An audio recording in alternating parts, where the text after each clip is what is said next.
we've collaborated with Parks and Recreation to do some fire mitigation work, some trail restoration to our city open spaces. So in the background today, you can see our brand new 5-person vegetation management crew accomplishing some of those goals. With the Coastal Conservancy grant that we're working under right now and a CAL FIRE grant that we recently were awarded, we're targeting primarily city open spaces and front country trails. So we have about 18 spaces included under that plan. We have our vegetation management crew that came on board in October. They're all aspiring to get into the fire service, to get permanent jobs. A lot of them are local, willing to come out here and help serve the city of Santa Barbara.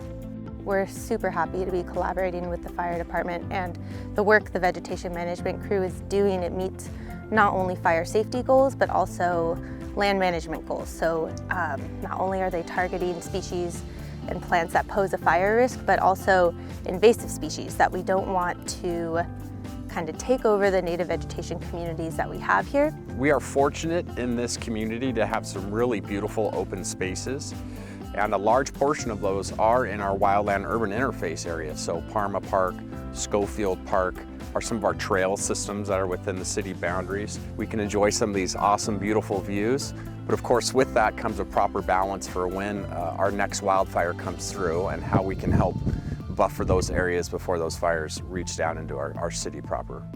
You know, we have a responsibility for city-owned properties, right, to maintain our defensible space for them. You can see that we're right adjacent to these homes and they don't have the ability to do the work on city properties. So we need to be good neighbors and do our part, and that will show them that they need to do their part as well. But it definitely all falls on private property, on that homeowner, that property owner, to do their defensible space. It has a rich fire history through a lot of our open spaces. So taking a look at some of that data from the past fires we've had, some fire modeling technology that's come out that helps us predict when and where these fires might occur and how they might move through an incident, really lays out a plan for us of how to strategically do some vegetation management and some park restoration to get these areas up to a nice fire buffer zone.